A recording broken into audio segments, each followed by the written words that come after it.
Toda aventura começa com um sonho. Já parou para pensar como era difícil viajar sem as estradas? Esse foi o desafio encarado por 3 brasileiros no início do século passado.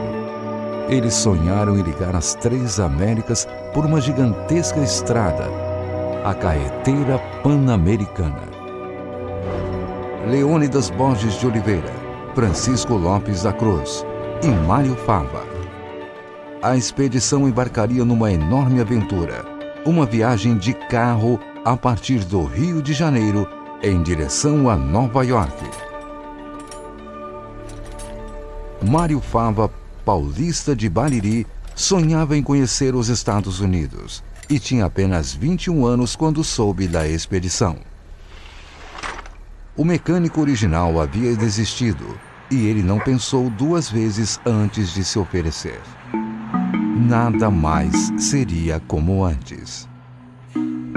Mário seria o responsável por cuidar dos 2 veículos da expedição: o carro Ford T, apelidado de Brasil, e a caminhonete de apoio também da marca Ford, chamada de São Paulo. Equipado com um motor de 4 cilindros com 20 cavalos de força, o Ford T tinha 2 marchas para frente e uma ré. Atingia até 75 km por hora. O modelo revolucionou a indústria da época. A aventura começou no dia 16 de abril de 1928. A expedição partiu do Rio de Janeiro rumo a Petrópolis para serem recebidos pelo presidente Washington Luiz.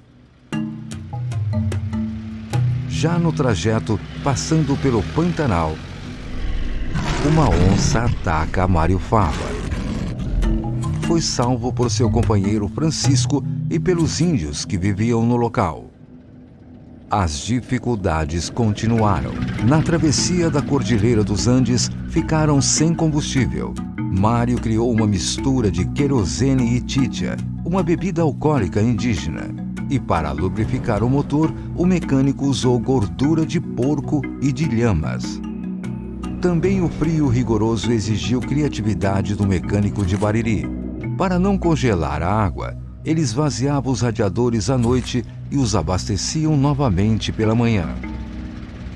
No Peru, a caminhonete São Paulo atravessava um penhasco quando deslizou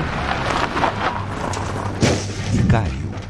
O mecânico ficou entre a vida e a morte. Foram muitos desafios. Boa parte do caminho foi aberta com pás e dinamite. Não havia celular, internet e nem GPS. E equipamentos como sextante e teodolito eram necessários para o mapeamento. Na Colômbia, o fim se aproximou novamente.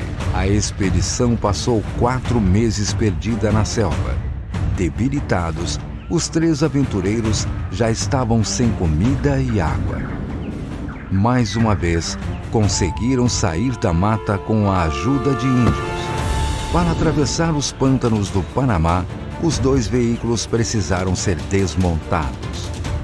E assim seguiram viagem passando por 15 países, homenageados por onde passavam. Chegaram aos Estados Unidos em 1936 e permaneceram até 1938. E foram reconhecidos pela ousadia. Ao chegar em Detroit, Henry Ford, pioneiro da indústria automobilística e proprietário da fábrica que produziu os veículos usados na viagem, ofereceu um cheque em branco pelos 2 carros, mas o trio não aceitou. Queria os veículos no Brasil. Em Washington, os aventureiros foram recepcionados na Casa Branca pelo presidente Franklin Roosevelt como heróis do desenvolvimento. Ao voltar depois de 10 anos de viagem, foram recebidos pelo novo presidente Getúlio Vargas.